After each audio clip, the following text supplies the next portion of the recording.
오늘부터 예레미야 애가서가 진행이 됩니다.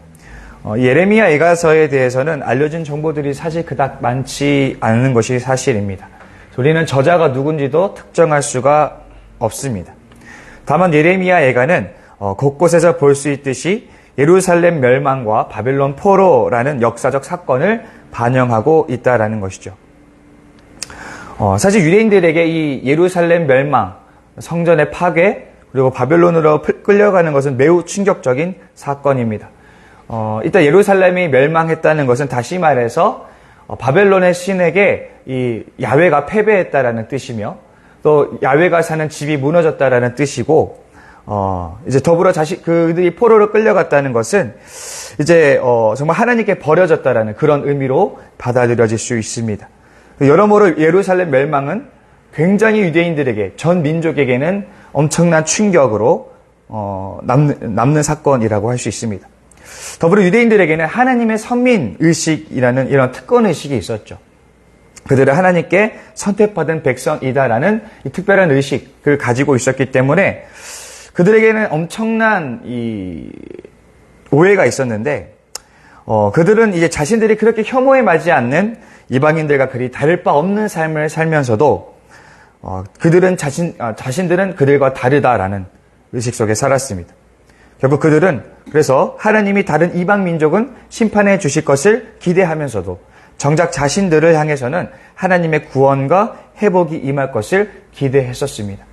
이들이 그 자신들의 특권의식이 얼마나 심했냐면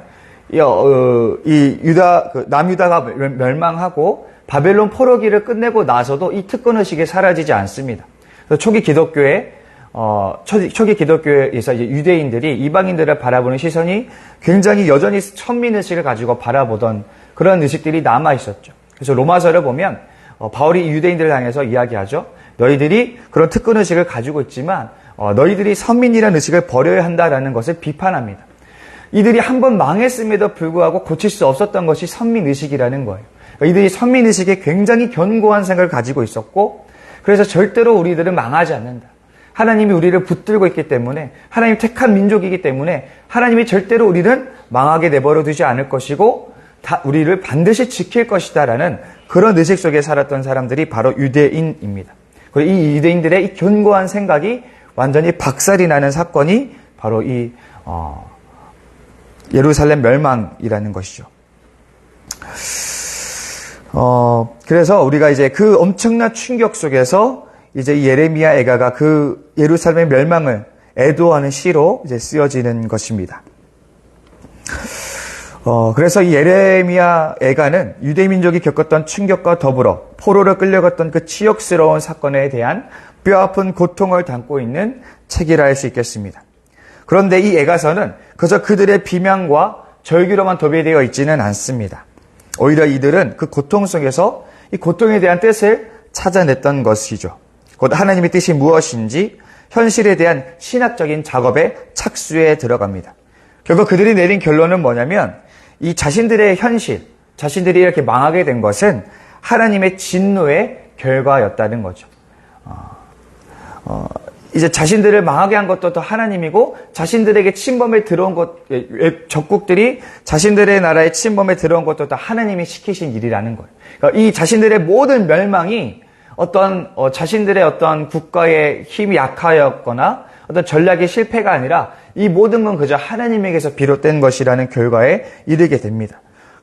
하나님의 진노하셔서 우리들을 망하게 했다라는 것입니다. 그리고 그 여호와가 진노한 까닭은 바로 자신들의 죄 때문이었다는 것으로 그들이 결론을 이제 내리는 것입니다. 애가서 저자는 정말 감당하기 너무나 벅차고 괴로운 현실을 진짜 도피하지 않고 마주합니다. 그 고통을 낱낱이 파헤치고 연구하고 고민합니다. 그리고 그 결과로서 우리들은 죄인이고 그래서 하나님의 심판이 임했고 자신들에게 이 크나큰 고통이 임했노라고 이제 결론을 내리게 되죠. 오늘 제가 주목하고자 하는 것은 이 저자가 고통에 대해서 반응하는 태도입니다. 그는 고통을 회피하지도 않고 그저 묵묵히 견뎌내는 것에 끝나지 않았습니다. 그는 고통의 이유와 의미를 찾고자 노력했고 자신의 결론을 이르렀습니다.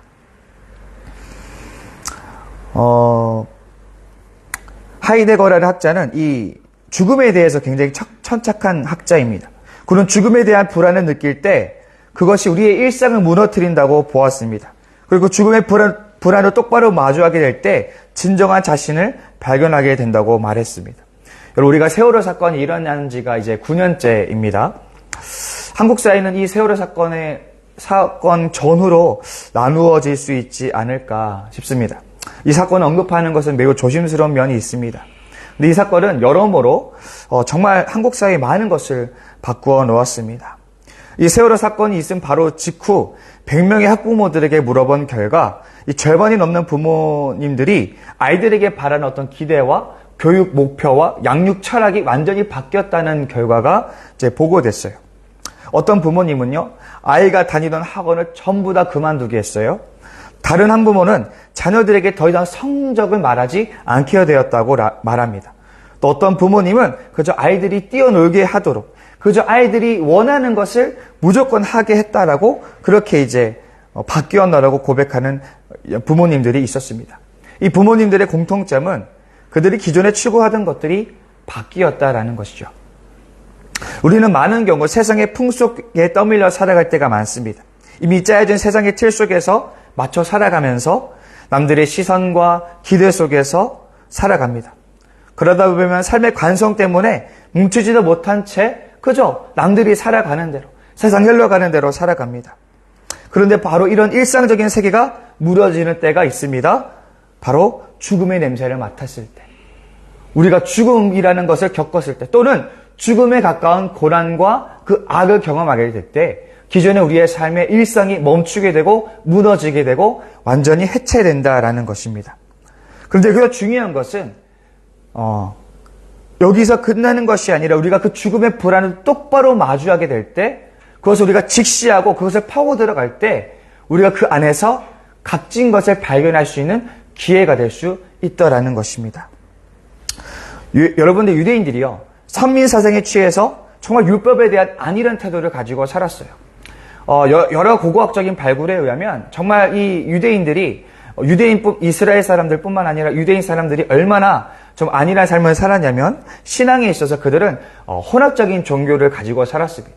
그러니까 야훼가 남편이고 그의 아내가 아세라인 그런 신앙, 그러니까 야훼를 바알로 똑같이 치부하는 그런 종교 혼합적인 신앙을 아무런 문제의식을 느끼지 않고 신앙생활을 했었습니다. 그것이 이스라엘뿐만 아니라 유대에서도 동일하게 나타나는 신앙입니다. 그러니까 이들이 굉장히 안일한 신앙을 가지고 살았죠. 아무리 하나님 율법이 중요하다고 예언자들이 백날 떠들어 봤자 그들은 귀뚱으로도 듣지 않고 그저 바알의 그 축복신앙을, 그런 세속적인 종교신앙을, 번영신앙을 추구하면서 살았던 거예요. 하나님의 뜻이 무엇인지를 고민하지 않았습니다. 그저 남들이 흘러가는 대로, 이 신이 이번에는 이 신이 내 기도를 들어주었더라, 이 신한테 절했더니 이 신의 반응이 좋았더라, 그럼 이 신을 믿고 저 신 믿고 이 신도 좋다니 이 신도 한번 믿어보고, 하나님 말씀을 보다는 그저 세속적인 성공의 논리에 취해서 안일하게 살았던 것입니다. 그렇게 수많은 백성들이, 수많은 귀족들이, 수많은 왕들이 그저 그렇게 세상에 따라서 수동적으로 풍조에 따라서 살았던 것이죠. 아무리 하나님 말씀이 들려도 듣지 않고 무엇이 본질인지를 전혀 깨달지 못한 채 멈추지 못하고 그 간성에 따라서 그 삶을 살더라는 거죠.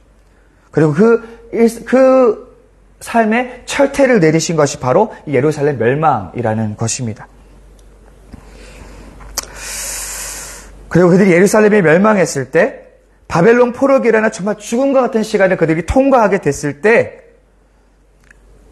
그들이 이제는 그 고통을 마주하면서 그 고통을 곱씹으면서 그 고통을 파고들기 시작합니다.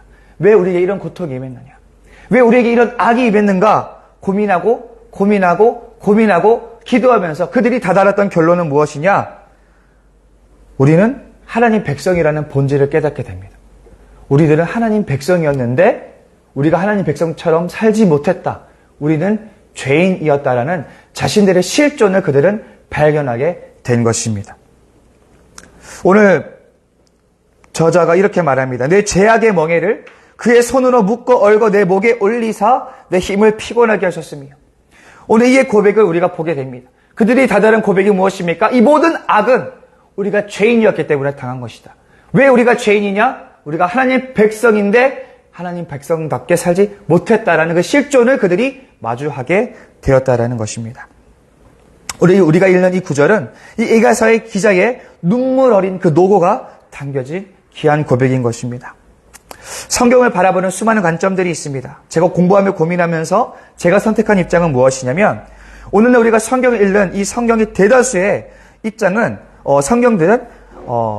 구약의 대다수의 성경들은 포로기 귀한 시절, 그러니까 포로기 시절을 겪고 그 포로기에서 귀환한 이후에, 이제 거의 모든 성경들이 마지막으로 편집되었다라는 입장입니다. 다시 말해서 구약의 거의 모든 성경은 이스라엘 백성들이 죄인이고 하나님의 심판을 받았다는 것을 전제로 하고 쓰여진 책들이라는 것이죠.